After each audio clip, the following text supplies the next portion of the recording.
Welcome to the Live Life Well podcast for busy women with me, Joanne Bibby. I hope this is a place where you'll find encouragement, inspiration and community to live life well, body, mind and soul. Welcome to the Live Life Well podcast for busy women with myself, Joanne Bibby. This is just a place for you to be equipped to learn what supports your health and well-being, mind, body and soul, and hopefully give you some tips and pointers to live life to the full, really, as you deserve to do. And I'm really delighted to welcome our guest today, who is Clare Makin. And Clare is a yoga teacher and movement educator, which sounds very intriguing, and I'm really excited to hear more. So Clare, tell us about you. What do we need to know about you? How did you find this passion and this path in life and your interest in sort of well-being? Tell us everything. Hi, Joanne. Well, thank you firstly for inviting me on. I love any sort of podcasts or anything to do with well-being, because I think it's so important that we try and pick up as many tips as we can, because there's so much out there. So thank you for inviting me on. It's great to be part of it. I trained as a yoga teacher actually whilst I was also pregnant with my son. That kind of happened in the middle of my training. And after he was born, I mean, my intention was never really to teach yoga. I went in to do it because I was just interested in yoga and I wanted to develop my own well-being. So that's where my interest in my own well-being started. And then I experienced pelvic floor problems myself. So after he was born, it kind of went down the conventional route of trying to seek help, was sent to a continence nurse and told to do the usual kegels, and didn't have any success, or very little success. And I started researching from the perspective of being somebody who's interested in the way the body moves, thinking that, well, this is part of my body. There must be, or thinking perhaps there is a way that I can move differently to help my pelvic floor, knowing that it is just a muscle. So rather than just doing Kegel exercises, which are squeezes, I thought, well, there must be something else, and that's when I started to research into the connection between the rest of the body and the way the pelvic floor works. And I started studying and specializing in pelvic floor health. Again, never really with the intention of working with and helping others, just to help myself. But I think like a lot of people, when you learn a new skill and you realize that there's something that you know that you could help other people with, you sort of feel drawn to it. And that's where I'm at now, really, is I feel like there's a lot of women who do experience pelvic floor problems, and they're not getting the results through conventional support, through going to the doctors,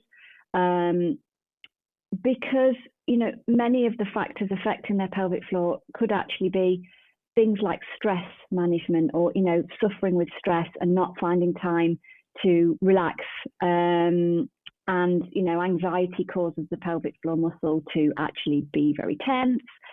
So there's loads of different lifestyle factors, like the way we use and move our body every single day affects the way all of our muscles work, including our pelvic floor. I think it's really important that we look at our health as a whole picture, as body and mind, rather than just trying to spot treat, whether it's wanting to get stronger abs or lose weight or whatever it is. There's your lifestyle, and then there's the way that your body and your mind work together, and all of those, I believe, really need to be considered to have, to enjoy good well-being, I suppose. Yeah, and we're all about that link on here, about the link between our mind, body and soul health. You can't separate them, can you? They're also intrinsically linked. And I'm really excited to hear you tell us more about pelvic health, because as I was just saying to you, like, I know it's important, but I don't know a lot about it, and I don't really know how to take care of mine very well. But I feel after having 2 children, it's something I definitely need to know more about. I can't really go on a trampoline very well, after having 2 kids. So looking forward to hearing your tips.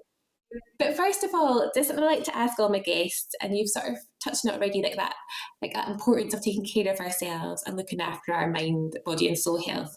What does that look like for you? Like, if I ask you, what does living life well mean to you, and how do you sort of take care of your well-being day to day? Ultimately, it is my priority. And I've been thinking about that a lot recently. And I think that's really important, to prioritize yourself, and not just in the way of kind of just self-care, but really make it, for me, it's my mission to find out what works for me. So I pick up a lot of tips from things that I read, things that I listen to, things that I learn, and try them out in my own body and see what works for me, because we're all unique. There's no magic exercise. There's no one thing that's going to help absolutely everybody. And I think I feel sort of stronger and more well than I've ever felt, because I'm listening to what works for me, and I'm not trying to keep up with things that aren't right for me. I'll let go of exercise trends that just don't feel right in my body or that cause me pain, and I'm working on areas of weakness within my own body and my own mind. So I think as I've got older as well, I've just become more aware of when things aren't working, when I need to do a bit more mindfulness or do a bit more movement. I can feel it and sense it in my body or in my mind. But ultimately, I guess it's a constant sort of almost like a science experiment. You're sort of trying things, and you think, yeah, actually, I like that. That made me feel great. I'll continue doing that. And then you'll try other things, and perhaps they're not right for you. And it's just constantly like trying new things and exploring and experimenting and enjoy it. And I love that. And when I say like everything, I'm literally talking about foods that I eat, breathing practices, going for walks, getting outside, all of the things that we know that like make up this wellness. Try them, because there's no like set recipe. There's no like, well, we must do this for half an hour and we must do this. And I think we get a bit caught up in perhaps having to do 10,000 steps or whatever, but 10,000 steps for some people is great. For others it's too much, too much for their health. So for me it's like a constant hobby, I suppose, is enjoying learning about what helps me feel good. Yeah, that's so good. And I love what you're saying about treating it like a science experiment, but having fun with it, because we're not stationary. We're always evolving and changing, and our bodies will need different things at different times depending on what stage of life we're at and what's going on in our life. So it's kind of, you're saying about not comparing yourself, not following trends for the sake of it, but just try things and enjoy it. I really like what you said. Sort of as we get older, we realise we're not invincible. I think through my 30s and 40s, I've realised that. In your 20s, you think you can just do whatever you want and you'll always be fine. But I love your message that we can get healthier and stronger as we get older.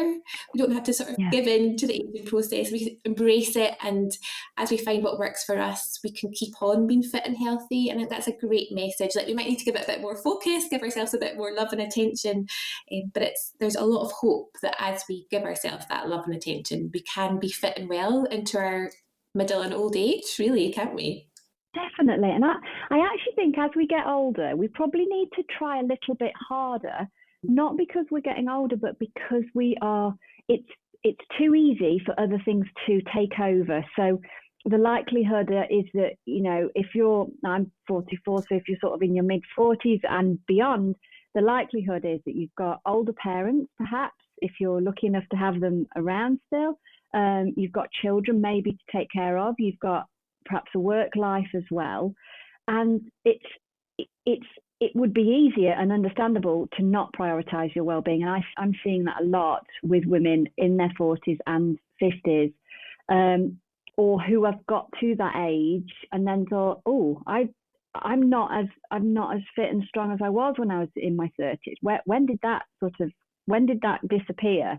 And it's because life got in the way. So I feel like as I sort of transitioned through to into different phases of life, so into like perimenopause, I'm now looking at things like that and being aware of what that might be like and what changes I need to make. We probably do have to think a bit more about it, rather than like when you're 20, like you say, you're not even thinking about it because it's not an issue.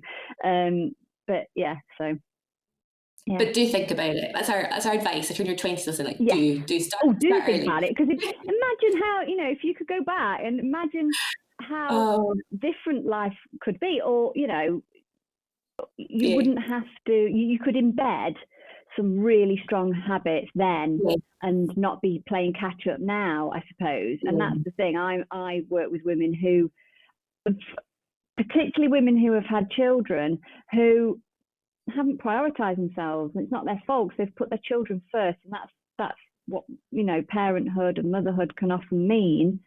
But then it's more difficult for them to it's a longer journey for them to get to a stage where they feel strong and happy, because they're having to undo bad habits, poor posture, poor breathing patterns, aches and pains. It's only when the body starts to speak to us in that ache and pain language that we listen to it. But by the time we're experiencing daily problems, it's never too late, but it's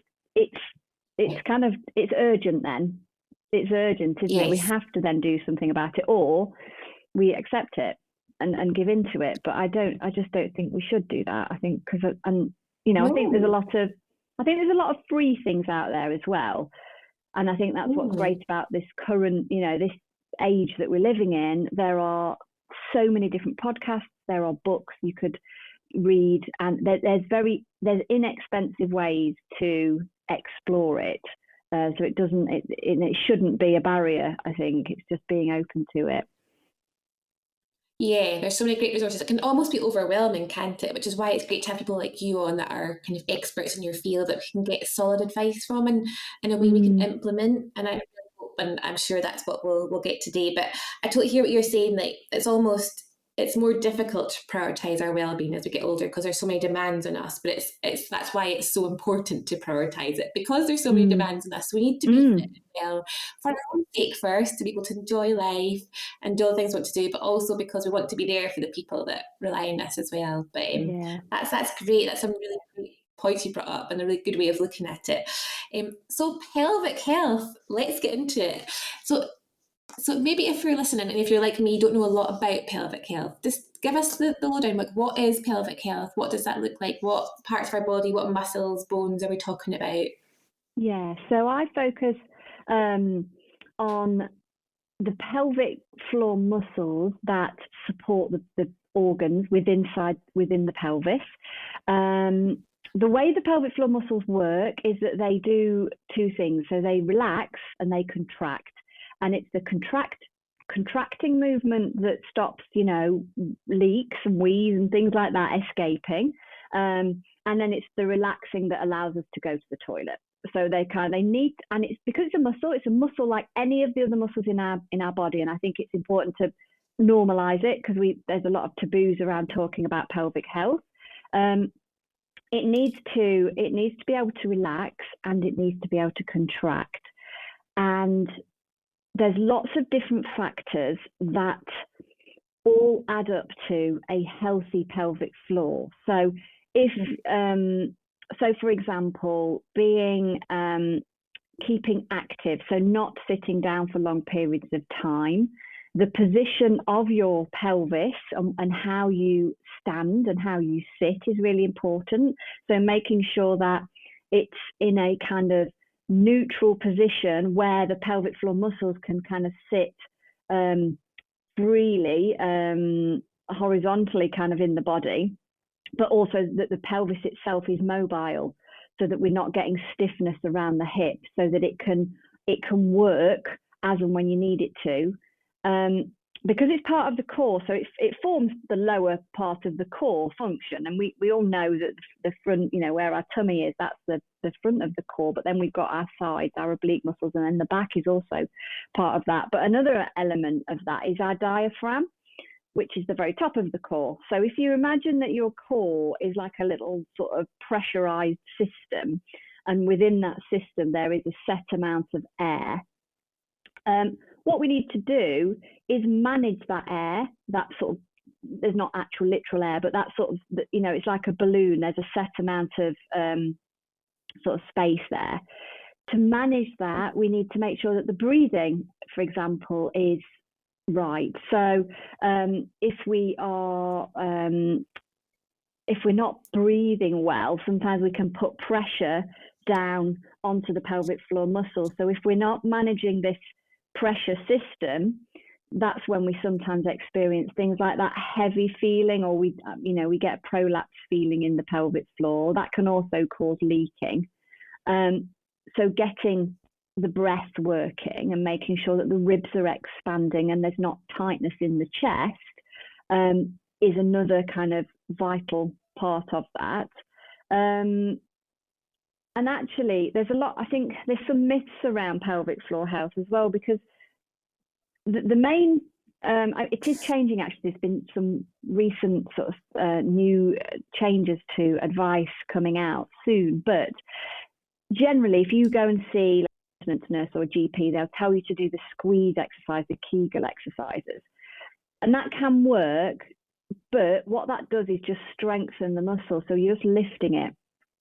And quite often, the women that I've worked with, I find that their pelvic floor muscle has got tight. So it can be strong, but it can be tight and it needs to release. And a tight pelvic floor will give you the same symptoms as a weak pelvic floor. So it's really important to sort of, if you are having problems at the moment, to actually go to a woman's health physio and get an internal exam to see what your pelvic floor muscles are doing and how they're responding, because it would be wrong to assume that if you're leaking or you're feeling that prolapse feeling, that it's a weakness, and then just to do the kegels, because then you could just end up tightening that pelvic floor. And that's why things like anxiety and stress management are really important, because if you imagine, if you're stressed, sometimes we kind of conscious or subconsciously hold our tummies in, and that pressure holding the tummy in is putting pressure down. It's either going to go down to the pelvic floor or it's going to go up, which is kind of results in a hernia. So it's really important that we're not sort of, we're relaxing the belly, that we're breathing, that we're moving. And then other lifestyle factors, things like, drinking plenty of water to make sure our system works well. Because I know lots of women that come to me and say, oh yeah, well, I limit what I'm drinking because to avoid leaking. And actually, it's the opposite. That if you limit your drinking, that's going to irritate the bladder, and that could cause more sort of irritation and more likelihood of leaking potentially. So I think, whilst that sounds like, oh my gosh, that sounds like there's loads to think about, I guess ultimately it's about staying active, finding ways to look after yourself in the whole, in the whole kind of process of living your life, really, of trying not to kind of stay seated, not stay stationary. But yeah. Oh, that's so interesting, because I'm very aware of how, like I said, like our health's connected, we're holistic beings, but something like pelvic health, you wouldn't think about it being related to like your self-care, to having enough rest, to how you breathe, how you move. But I love that really that's the answer to a lot of our health concerns, is to take care of our whole selves, isn't it? And being proactive, like you were saying, so that we don't get to that point. But also knowing that if we are struggling, that there is help out there and things we can do. So could you just give us a picture of what we would feel like if we had a healthy pelvic floor, and what our symptoms might be if we had an unhealthy one? Is it those sort of things like struggling with continence and things, or are there other things? So if you had a healthy pelvic floor, chances are you wouldn't notice. You wouldn't notice if you did, but you would generally, I guess, feel strong. I guess from a perspective of if you have pelvic floor dysfunction and you're not sure, some of the symptoms, the obvious ones are incontinence. So that can be, leaking, that sort of prolapse feeling, or even just a heavy sensation, which can sometimes get worse throughout the day. So especially if you're busy and you're up and down and you're moving a lot, you can get that heavy sensation of prolapse, where the organs are sort of descending downwards. You may experience pain in the lower back, in the sort of lower abdomen. You may feel like your core as well isn't strong. And you may also know that if you might have, if you've for example had a baby, that you've got abdominal separation. It's quite common to have abdominal separation and pelvic floor dysfunction, because that's another part of the pressure system. But if there's a gap in it, then that sort of pressure's going out or down, so it's not strong enough to sort of help the whole system function. So core function is all integrated. In fact, the pelvic floor, when you contract your pelvic floor or contract your core, it's your pelvic floor that you want to work first. So that lifts slightly first, and then the lower, like the very deep core muscles, then contract to support. And a well-functioning core should be happening automatically. So you can help it with the breath. So for example, when you breathe out, your pelvic floor and your core will naturally contract. And when you breathe in, everything will naturally relax. So ideally, you don't want to be sucking things in every time, you lift something. That can be a good way of managing it if you're having some issues and you're having to, carry on with life whilst you get treatment for dysfunction. But really what you want to be able to do is have a functioning core, so that it's responding to breath, it's responding to movement, rather than, because sucking it in too much is then causing that tension. So you're constantly sort of gripping, and then actually the belly's not getting a chance to relax. So it can cause that sort of pressure downwards or upwards. Oh, that's so interesting. So some of the things you've mentioned that we can do to be proactive and take care of our pelvic health are moving, not sitting still for too long, breath work, so I guess sort of meditation, breath work, that sort of thing, drinking plenty of water, taking time to rest and sort of manage our stress. Is there any particular exercises? You mentioned that sort of famous exercise that we all think we're meant to do as women, is like squeezing our pelvic floors while we're boiling the kettle or brushing our teeth. Are there, like, obviously if you've got more extreme problems, definitely come and speak to someone like yourself, like a specialist. But for most of us who maybe are generally okay, or maybe just have noticed the changes in our bodies over time or after having children, is there particular exercises or movement that are most helpful? Or like you teach yoga as well, is that something that's really helpful because it sort of builds strength and flexibility, but also helps us to relax and unwind at the same time? Yeah, so there isn't one specific exercise that I tell anyone to do, because I think there are a million different exercises which are great. I think the key thing that I think anyone should prioritize is taking time to properly relax every day. And a good way of doing it is to find 5 minutes, set your phone timer for 5 minutes, and find a quiet place to lie down on the floor. You can lie on a cushion, but not on a sofa, not on a bed, somewhere where you can relax. You can put your legs up against the wall or on the edge of a sofa, so that you're actually relaxing. Close your eyes and set your phone timer off for 5 minutes. Because because of the symptoms of modern life, really, a lot of people find a bigger benefit from regularly managing their stress than any other exercise, and then you sort of build it up from there. The other key thing I always say is try and get out for walks. Walking is really good. There are lots of ways to lots of things to think about with walking. I wear barefoot shoes, and that's a whole sort of different topic. But if you're really interested in improving the way your whole body functions, have a little research into barefoot shoes, because they your feet and the way your feet move, probably it is the foundation of a well working body, because it just affects, it's like the foundations, and then the rest of the muscles and the body and the framework kind of works really well. But if barefoot shoes aren't within your, priority at the moment, or within your budget, finding the flattest, widest shoes that you can find. Footwear is so important. It almost seems a bit, even now that I've been sort of saying about footwork for a long time, it almost seems weird to say, your feet are so important, but you can really tell somebody's health and what they might be experiencing in their body by the look of their feet.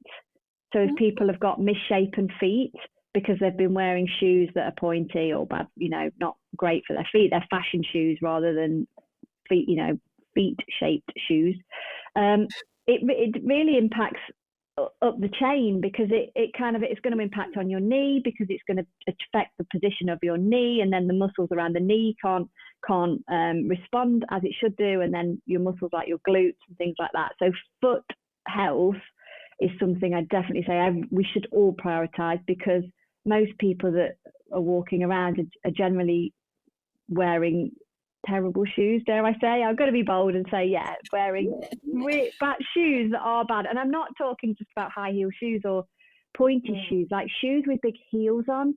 And I know there's a big fashion at the moment with trainers with like platform heels, almost like big spongy heels.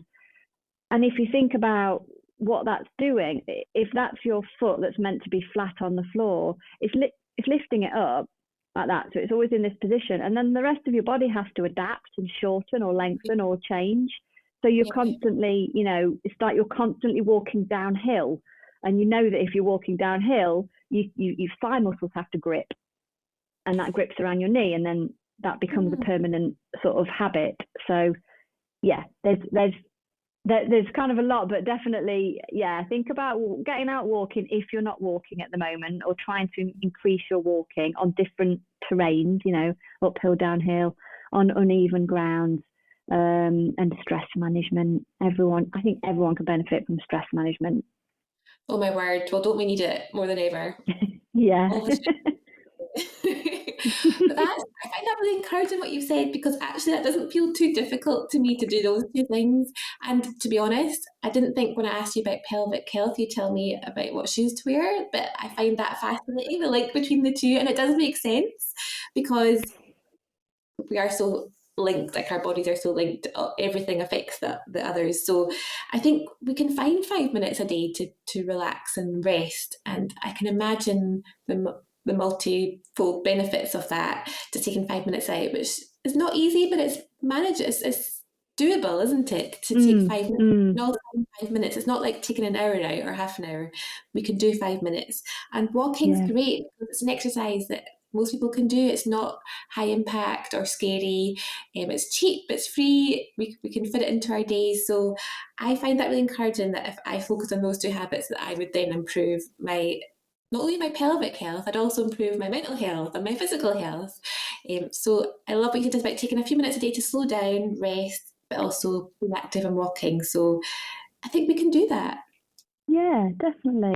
And I think if you are experience acute symptoms of pelvic floor dysfunction, to seek out, to go to your GP, but insist on being referred to a women's health physio. There are lots of private physios, so that's a route for some people. But if if you don't want to spend the money on, you don't have the budget or whatever, you are entitled to be referred to a women's health physio via your GP, somebody who specialises, and that is the best place to kind of start.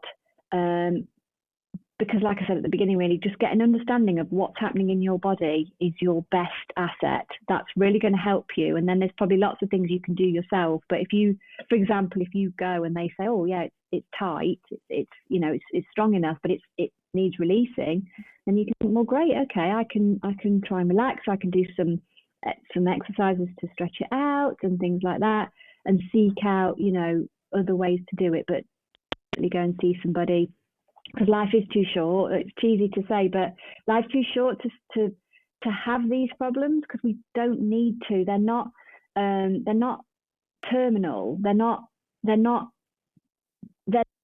of having babies. They're not. They can often come about that point, but it's not just as what's the word? It's not because you've had babies you've got to put up with this, or because you're now going into perimenopause you have to put up with this.